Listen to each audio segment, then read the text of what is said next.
desde siempre he vivido y he experimentado muchas realidades, entonces siempre he tenido ese instinto de servicio, poder salvaguardar y preservar todas estas tradiciones y todos estos elementos de nuestra cultura que están ahí y que tenemos que proteger, es lo que creería yo que me hace un agente de transformación en este momento.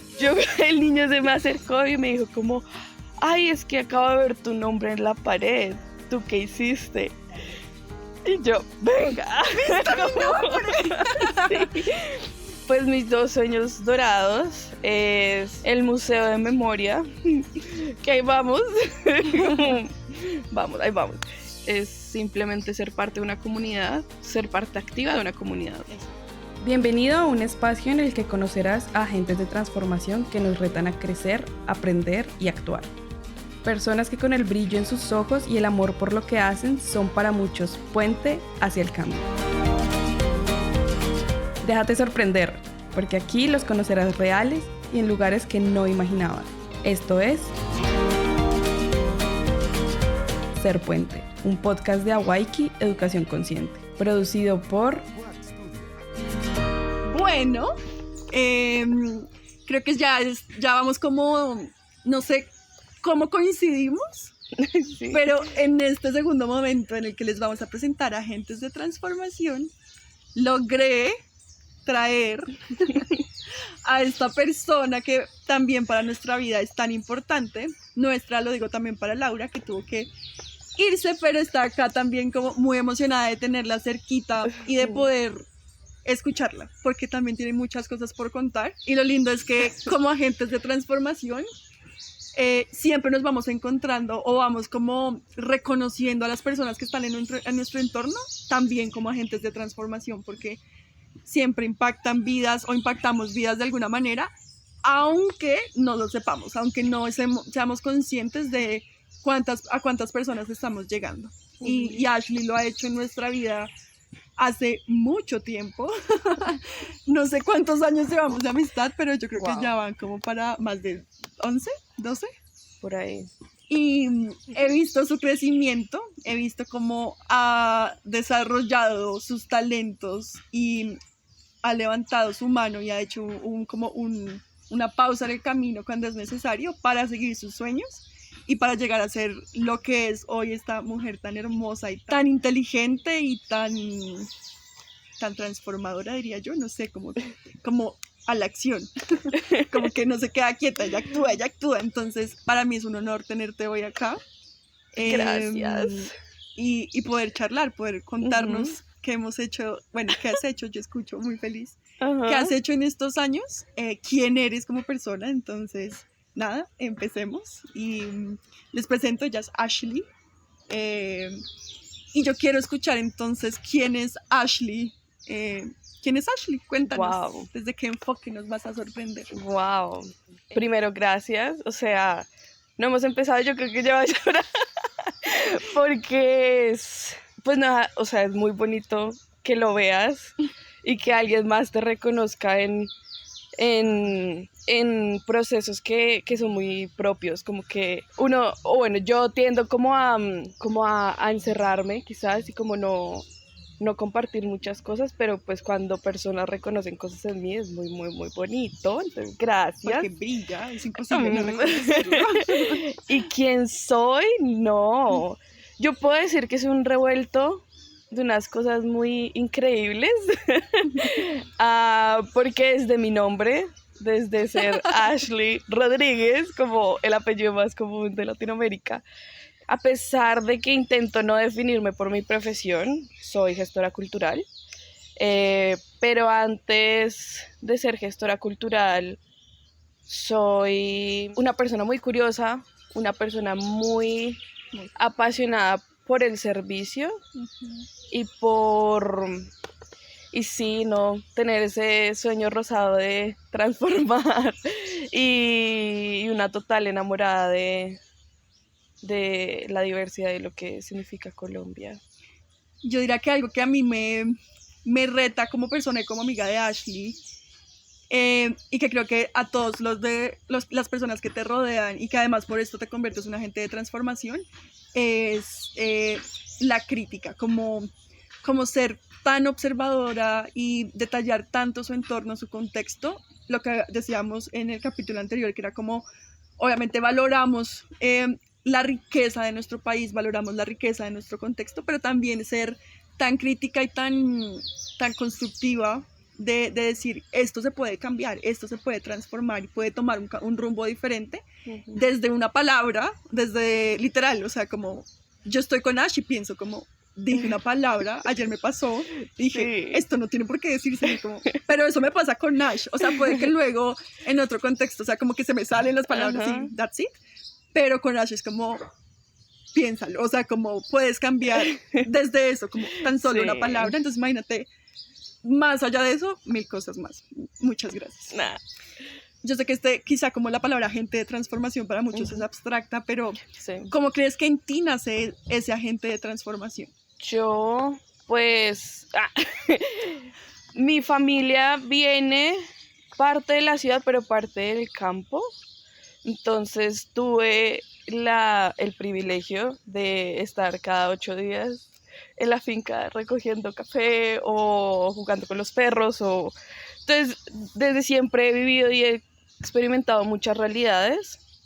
Entonces, siempre he tenido ese instinto de servicio con mi familia y pues con los que me rodean. Pero yo creo que algo que me marcó mucho cuando chiquita fue tener a mi hermana. Ok. Entonces, ella nace cuando yo tengo 8 años, pero como la felicidad y la ansiedad de tener un ser más pequeño con quien, no sé, desde siempre ha sido cuidar, como de proteger y de todo esto, yo creo que eso lo identifico como el primer momento. Como que la vida se despertó para ti, ¿no? Como las posibilidades, tal vez. Sí, y proteger. O sea, yo creo que siempre ha sido ese sentido con mi hermana menor y es muy bonito. No sé, simplemente nació. Con ella lo identifico mucho porque siempre ha sido decide como quiero ser mejor para que ella lo vea. Me encanta. Sí. Me gusta porque el ser mejor es trabajar en uno primero. Porque siempre cuando, esto pasa mucho, creo que si la gente que escucha esto ha estado en una de nuestras experiencias va a decir como otra vez Daniela diciéndolo, pero siempre cuando uno busca transformar a otros, siempre se empieza desde lo individual. O sea, es imposible empezar a trabajar en colectivo si no estás primero trabajando en ti, en tu ser, como sea que lo veas, profesionalmente, personalmente, en comunidad, demás.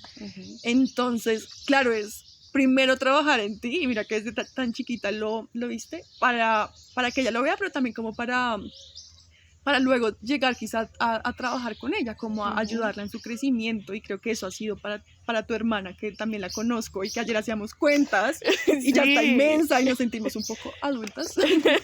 Y es eso, o sea, cómo al trabajar en ti, a medida de los años has podido definitivamente apoyar su crecimiento e impactar ese crecimiento. Me encanta. Sí. Porque es cómo nace, ¿no? Ese agente de transformación. Creo que sí. Y ahora viene otra pregunta, y es, ¿cuándo fue ese primer momento en el que tú dijiste, ya estoy actuando como agente de transformación? O sea, que tú que sintieras como, que hicieras consciente de, creo que sí soy como ese actor en tu contexto que puede promover cambio.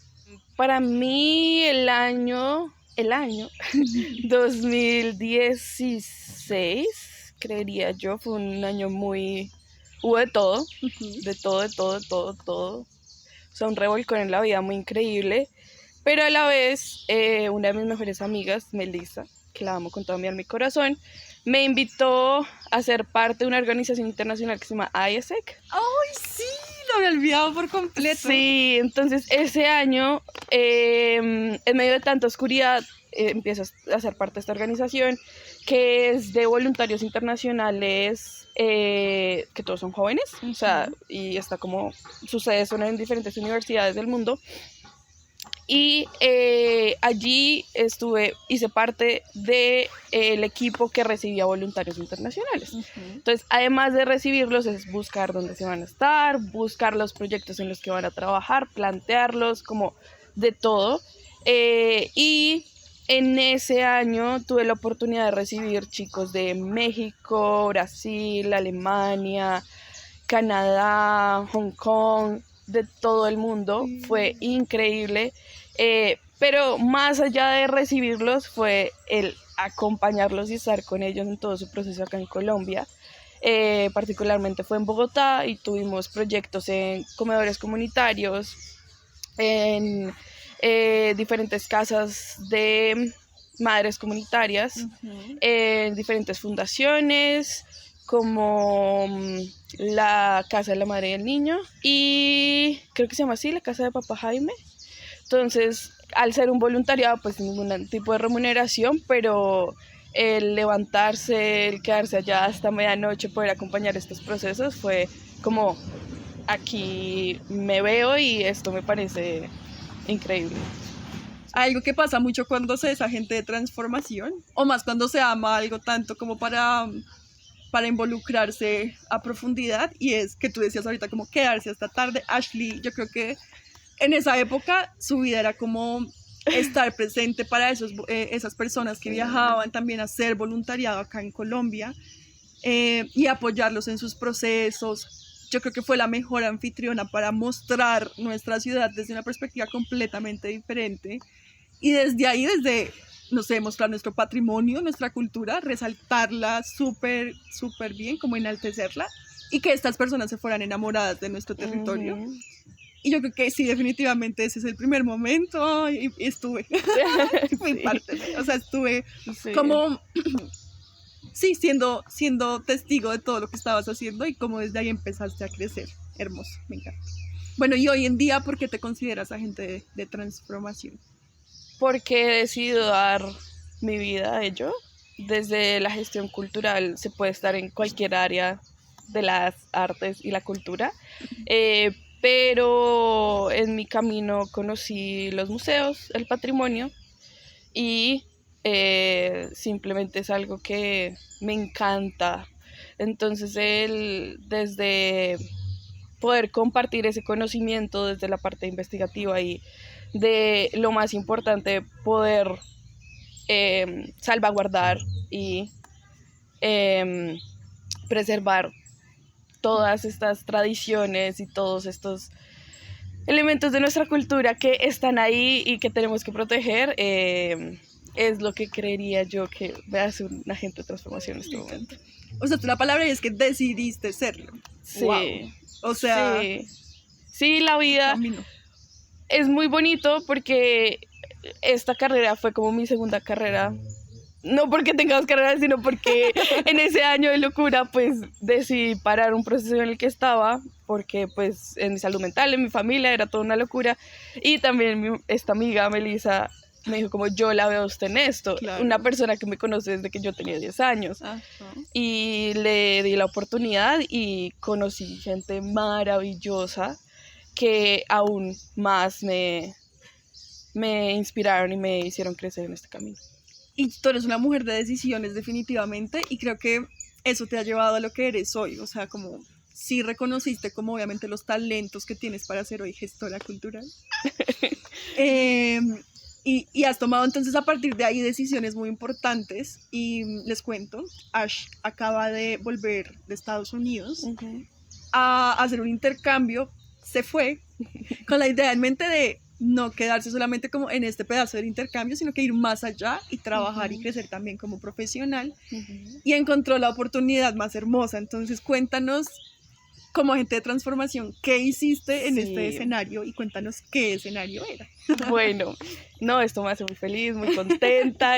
Honestamente jamás soñé ni imaginé algo tan grande y tan bonito.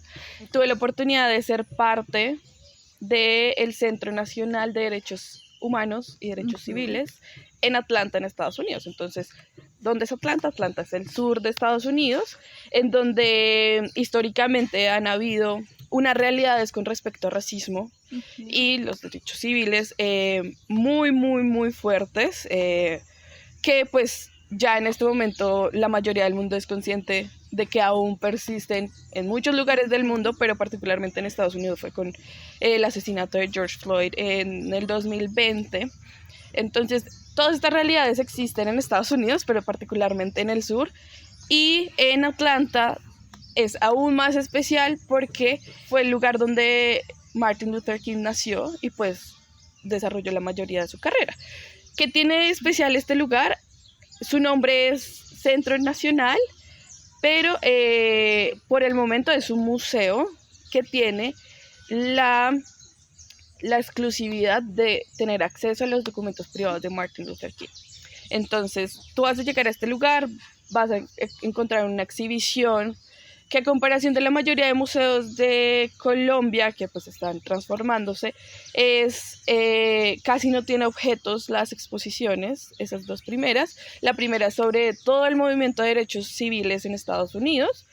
Entonces ahí tenemos el contexto de las leyes que pues generaban la segregación en el país, después de esto las diferentes iniciativas que se generaron, desde el movimiento estudiantil, desde el movimiento religioso que fue, pues Martin Luther King era pastor, todas las iniciativas que se hicieron, diferentes protestas, eso es por un lado, y por el otro lado ya lo hacen como de una forma más internacional de ver diferentes movimientos de derechos humanos, y la sala especial que es la exclusiva de los documentos. Ellos mueven documentos cada 6 meses y allí tuve la oportunidad de ser parte de la exposición que está en este momento, que es la celebración de los 60 años de la marcha en Washington, esa histórica marcha en donde Martin está diciendo I have a dream of, tengo un sueño.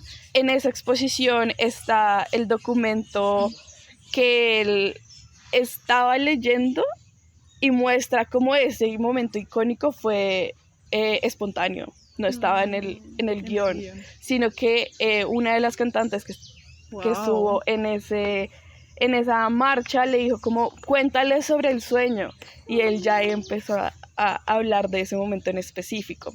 Además, pues yo hice parte de la selección de la fotografía que está en la exposición. Entonces tú llegas a la sala, hay como 3 líneas, a la izquierda están unos documentos de cómo se preparó la marcha, a la derecha están los documentos de cómo se plasmó en prensa, siempre se me olvida esa palabra, el discurso, y en la mitad está una exposición de fotografía. Entonces, con quien tuve la fortuna de trabajar, Lance Wheeler, que es el director de exposiciones, me dio libertad total, como en nombre de nosotros ve archivos físicos, ve archivos virtuales, accede. Y fue muy bonito porque mi intención con la fotografía que se muestra en esta exposición es mostrar cómo este movimiento social, a pesar de que tuvo líderes increíbles como Martin, John Lewis y otras figuras, no hubiese sido nada sin las personas que lo apoyaban, sin las personas que día a día lo hacen posible y además que lo creen. Y pues con esas pequeñas acciones se gestan estos movimientos que cambian la historia. Entonces, dentro de había pues el movimiento estudiantil, habían familias, habían abuelitos, y lo más bonito que pasó fue que el día de el lanzamiento, o sea, de la apertura, fue para el día de Martin Luther King en enero de este año.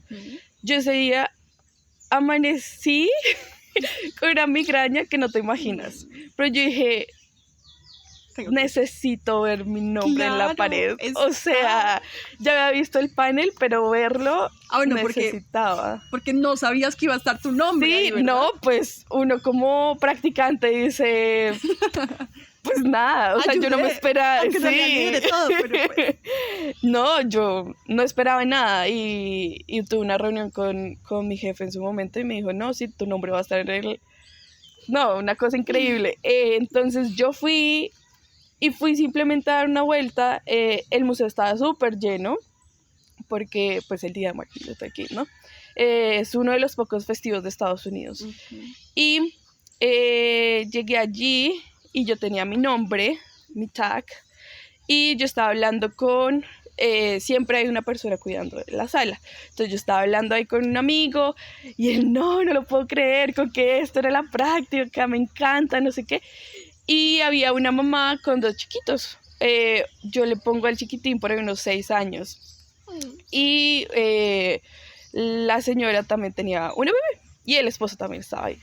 Y yo estaba hablando a un lado con mi amigo cuando la mamá mandó al niño, como, vaya y pregúntele.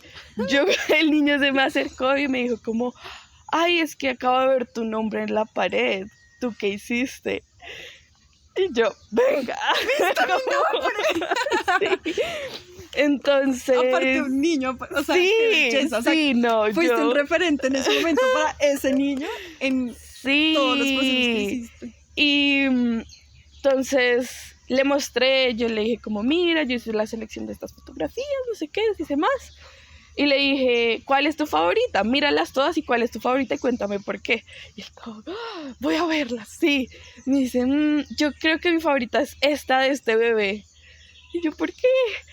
Me dice, no, porque veo a mi hermana ahí y porque pues también sueño un futuro aún más igual para ella y para mí. No. Y yo creo que este detalle no es menor, pero pues era una familia afro. Entonces, bueno, también hay otra cosa y es que yo me volví latina cuando fui a Estados Unidos porque es algo muy de ellos, ¿no? Sí. Como de poder identificar cosas y poner como tags y etiquetar. Y yo era la única latina, sí, no, muy bonito. Entonces como que... No, sí. y wow, yo creo que este momento resume, porque mi siguiente pregunta era como, bueno, ¿y cómo crees que todo el trabajo que hiciste eligiendo estas fotografías, eligiendo cómo ibas a exponer esta narrativa tan importante, transformó? Pero me cuentas esto y digo, ya, o sea, para mí ese instante en el que, aparte, bueno, te reconocen, o sea, que es lindo, es ver cómo sí, reconocen tu trabajo, porque fue un trabajo muy maravilloso y que no cualquiera tiene la oportunidad de hacerlo, ir a esos documentos tan preciados en la historia de nuestros afro, digo nuestros porque están en muchos territorios, muy felizmente lo digo, y es ver cómo tuviste este trabajo, te lo reconocen, pero que además sea una infancia el que lo hace, o sea, no, sí. Una infancia que uno diría como, pues no sé, quizá este museo puede a reconocer esta historia o a, no sé, a sentir un poquito más cerca de la historia, van a venir adultos que, no sé, quizá lo conocen y conocen toda una problemática que viene detrás de esto, pero fue un niño ver que entiende lo que esto significa y lo que te dice, o sea, yo creo que eso ya es transformación. Y si eso pasó en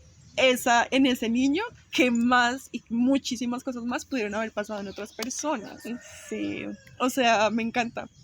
Creo que no sabía este detalle de la historia porque me había contado todo, pero creo que en esto se resume todo ese trabajo tan maravilloso, porque es como, sí, esa pincelada de todo lo que pasó ahí. Sí, para mí fue todo un honor ser parte de todo el proceso de simplemente decir, yo estuve cerca de estos documentos, de esta figura tan icónica, tan transformadora a nivel internacional, en donde hay otras luchas, digamos, de los trabajadores, de las mujeres, de tantos grupos, en donde él también fue líder y también vio como sus opiniones, digamos, recuerdo mucho que él no alcanzó a ver, si no estoy mal, el fin de la guerra de Vietnam, y él aún así decía como, espero yo haber tenido la razón en estos espacios. Bueno, o sea, él claramente es como la gran imagen, pero también es el legado de su esposa,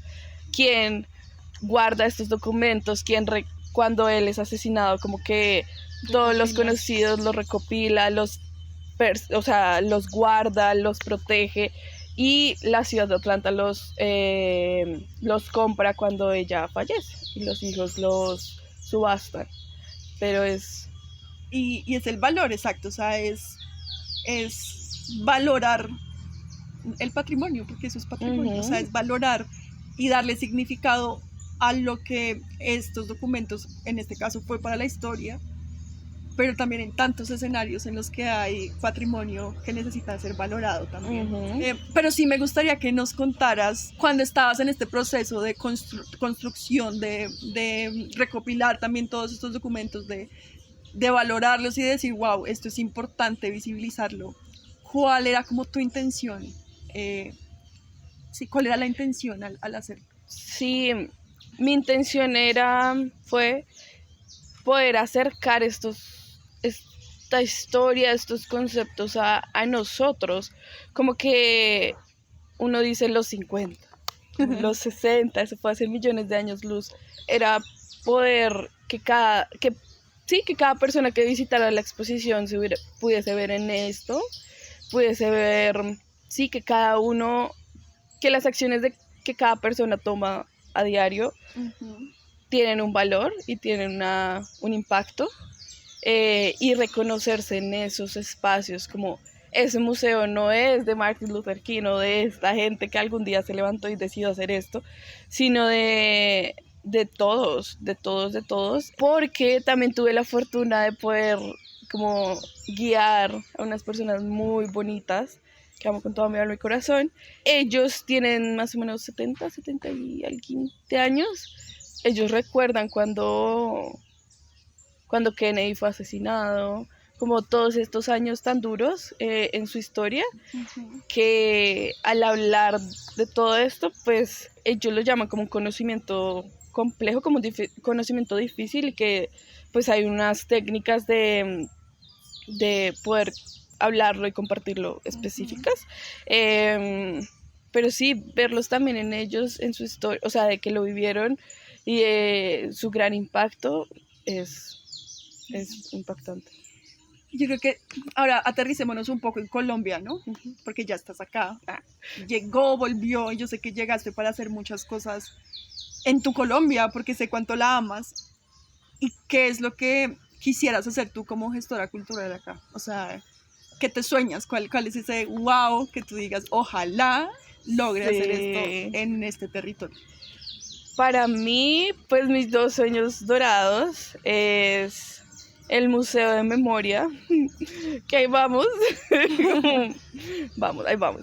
Y hay una iniciativa que empezó, no sé si empezó el año pasado, pero como que públicamente la he empezado a escuchar desde el año pasado, y es el Museo Afro, que está proyectado para ser en Cali, pero en este momento en Bogotá ya hay una muestra en el Museo Nacional, que si pueden visiten, vayan, conozcan. Yo en este momento estoy en Cali, no he podido ir, pero vayan, están haciendo iniciativas muy, muy valiosas, que es, o sea, el simple hecho de empezar la conversación es demasiado importante, de visibilizar las diferentes violencias que aún se viven en el país, es muy importante, y en particular con la comunidad afro, se me hace, no es que sea más importante, sino que ha sido demasiado oprimida y demasiado borrada, porque pues dentro de nuestra diversidad no la reconocemos. Sí, se nos olvida. Yo creo que en Colombia quizá no, seguramente, y lo hemos vivido.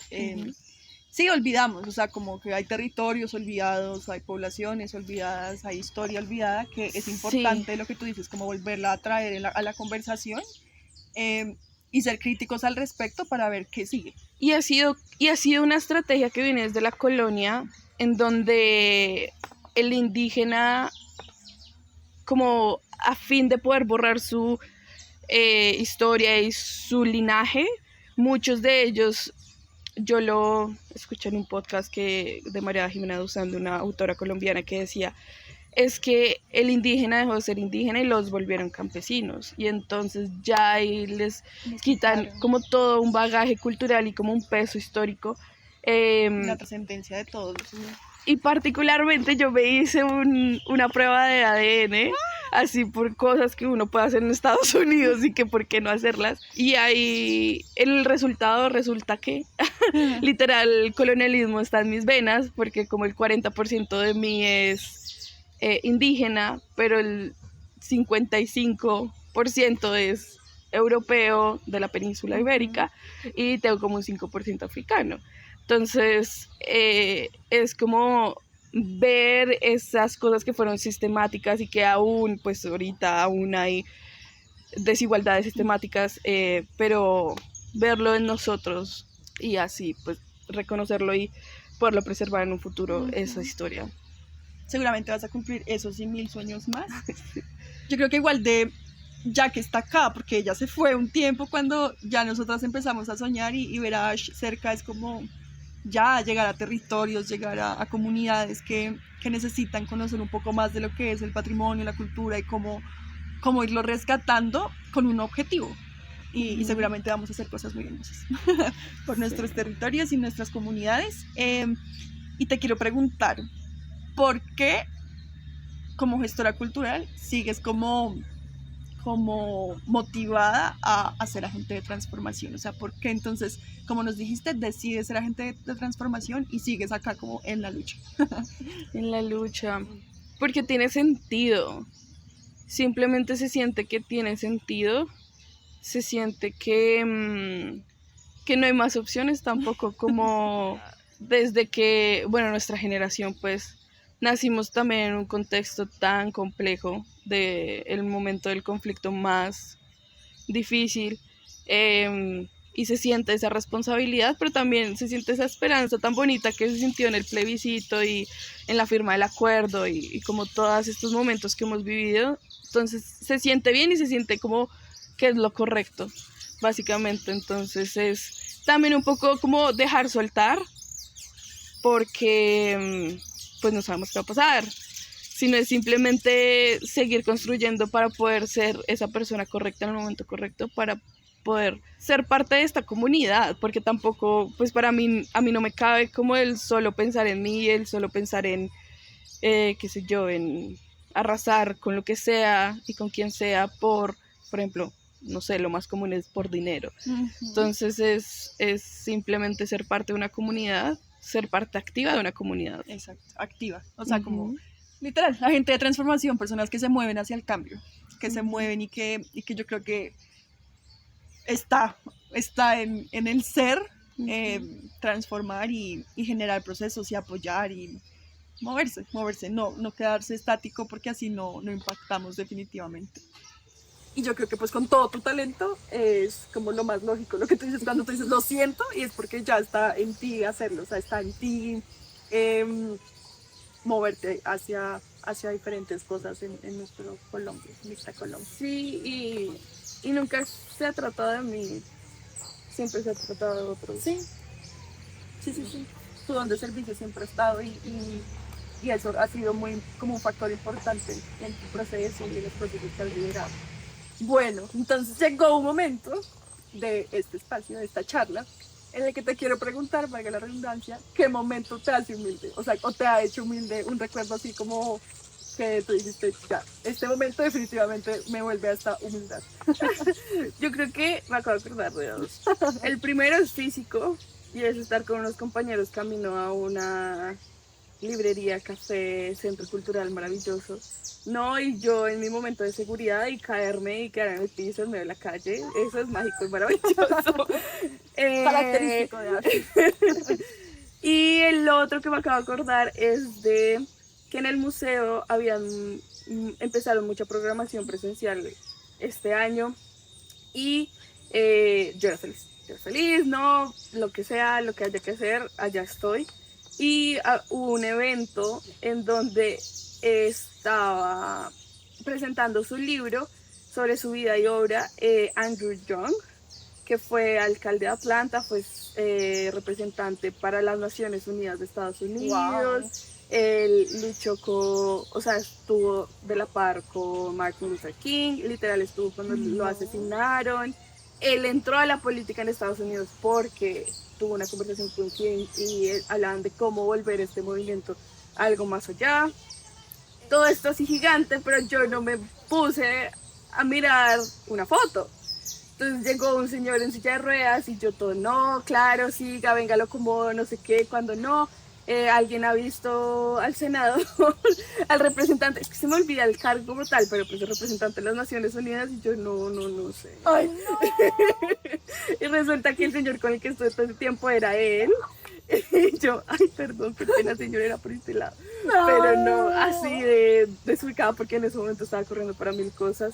Y después de ese evento, con uno de los chiquitos, le contaba a uno de mis chiquitos con los que estaba cerca, me dice, ¿qué? ¿Lo conociste? ¿Lo tocaste? ¿Quiere decir que tocaste, Marta? ¿Por qué él lo tocó? Y yo, Excelente dato, o sea, muy bonito. Sí. Sí, es algo que te puede pasar a ti y pasó. Sí, no, yo en el corre simplemente entrar y qué hay que hacer, pero no vi una foto. Y ya luego sí fue como, Y pues todas las fotos del museo es cuando él tenía 20, 25 años. discúlpame, no te reconocía a esta edad. Sí, el señor en silla de ruedas. Ah, pero bueno, la ayudaste, Sí, sin importar quién era. sí, Muy bien, pues sí. porque sabes tu ser. Bueno, me encanta. Ahora, un momento así como que se te venga a la mente que tú digas fue súper significativo como en esta trayectoria, ya sea en el museo o en los otros contextos en los que también has participado. Pues no, el de este chiquitín en la exposición está Ese. en los más importantes. El otro es poderle haber mostrado o sea, ser la guía que llevaba a estos dos, yo les digo mis cuasi abuelitos. qué- También es todo un honor, es como poderle devolver un poquito a estas personas que me han amado tanto. Pero también verlo en chiquitines que están cerca de mí es muy, muy, muy bonito. Y también los chiquitines que tienen acceso a estos espacios, que pues realmente es lo que más me gusta de un museo, como la parte de educación, de cómo este concepto como tan extraño y como tan lejano, como transformarlo a algo que es cercano y para un chiquitín. Que puede ser un aprendizaje significativo para los niños y la infancia y cómo eso se traduce a lo que van a Y es hacer un ellos. espacio, es una forma de acercarse a la educación diferente y es un espacio distinto y es básico, pues tú me dirás si es educación experiencial. Sí, claro, yo creo, o sea, yo hablo de educación experiencial o vivencial y es literal, tú palpar, sentir, observar, como involucrarte en y ser el protagonista del aprendizaje. Entonces, qué mejor escenario para ser el protagonista también cuando decides o se crean escenarios en los que tú puedes participar activamente y en los museos y en los escenarios en los que se resalta el patrimonio y la cultura, yo creo que es lo más Sí. cercano a lo Y a lo siempre siendo consciente de esto, en el museo tuve la oportunidad de ver muchas personas que decían, o sea, que hablaban de cómo sus padres y sus abuelos vivieron esclavitud, porque a pesar de que fue abolida en 1860 y algo, perdón, yo fui a una plantación en Luisiana y ahí contaban cómo hijos de esclavos aún trabajaban en esas plantaciones porque o sea, quedaron endeudados y había un sistema en donde los oprimían, básicamente, como que no podían salir de este espacio. Y cuando ellos escucharon por la radio o por televisión el asesinato de King, ellos incendiaron todo este lugar, particularmente como es que había un sistema en donde en la hacienda ellos no recibían pago, sino que recibían como unas boletas que podían ir a reclamar a una tiendita a comprar sus cosas. Entonces como que ese sistema de deuda los mantenía ahí y ellos fueron a quemar este lugar que representaba su opresión. No ir a esa plantación fue muy, muy, muy complejo, pero es que ese conocimiento y esta historia es importante reconocerla y conocerla. te sitúa en la situación, como en la problemática, y yo creo que te lleva a sentirlo y a luego como verlo como hoy en día, o sea, como actor, cómo vas a tomar esta historia y la vas a, no sé, a usar para tu vida o cómo vas a acercarte quizá entonces a tu historia acá en Colombia sobre la esclavitud o como, bueno, Sí, es amplio. Hubo otro momento también con una compañera, una amiga que se maquilla acá en mi joven. Ella es una lideresa indígena acá en Colombia, es una tesa, gente, es una tesa. Íbamos a ir al Museo del Oro y ella dijo, no, yo no voy a ir. Entonces, pero es parte de la clase, toca ir. Ella dijo, no, es que ya tienen personas expuestas en donde ellos deberían estar en el lugar en que los enterraron con sus procesos. Yo no voy a ir a este lugar por eso. Entonces ser muy, o sea, pensarlo y estar en pensarlo desde muchas perspectivas, de qué forma se abarcan, porque es historia de personas que están vivas, de seres humanos, básicamente. Última pregunta, Yo es que no, estos charlas van a ser súper cortas, o sea, no pueden ser más de 20 minutos y creo que, lo siento, gente también. Pero existe un podcast, ¿no? Sí, ahí, disfrútense la charlita y también nos cuentan a ver qué opinan. Y charlamos y yo creo que también luego podemos tener una conversación con Nash sobre su perspectiva también acá en Colombia. O sea, digamos que este tema que estamos hablando de el proceso que ya lideró allá en Estados Unidos, en el Museo también es chévere hacerlo visible. ¿Por qué? Porque son cosas que se pueden replicar acá en Colombia sobre el reconocimiento de nuestra historia. O sea, sí, o sea, simplemente algo que acá en Colombia también se puede hacer y lo podemos hacer todos como colombianos, incluso apropiarnos de estos procesos tan importantes. La última, como gestora cultural, Cirila, y como agente de transformación, ¿cuál crees como que es ese superpoder que tú tienes? O quizá que también has visto en otros agentes de transformación. Yo creo que es la empatía. Es el que porque estoy bien no voy a pensar en las perspectivas de otros. Es muy importante la empatía para ser comunidad, para ser humanos, en mi opinión, y pues particularmente agentes de transformación. Y es, sí, no solamente mirarse el ombligo, sino ser... Igual es que no necesitamos, o sea, no estamos solos en esta existencia, para en este hacer, viaje. sí, para hacer lo que Entonces, queramos, para cumplir nuestras metas, para... empatía y pues dentro de eso también reconocer los privilegios de los que uno ha sido parte, ha usado, ha disfrutado, pero pues ahí tampoco como limitarse al reconocer esos privilegios, sino como a partir de este contexto también reconociendo como lo complejo que está que es en la vida y es lo bueno y lo malo y poder continuar todos juntos a pesar y con esa realidad. Me encanta. Ash, mil gracias por estar, por pegarte el viajecito, por coincidir, o sea, esto literalmente es como Sí. mi mamá dice, el universo conspira y nos tiene acá, y para nosotras es un orgullo tenerte como amiga, pero también tenerte como profesional cerquita, porque de ti aprendemos siempre un montón. Y nada, Gracias a ti. gracias. Y nos vemos luego para contarles más sobre otra agente de transformación que, como están viendo, no solamente es desde educadores, sino que también vamos a ahondar en otros escenarios donde simplemente los agentes de transformación son súper importantes. Entonces, gracias por escuchar y luego ya charlamos. Awaiki es creador de experiencias de aprendizaje que te permitirán ser agente de transformación. Encuéntranos en Instagram como awaiki.co.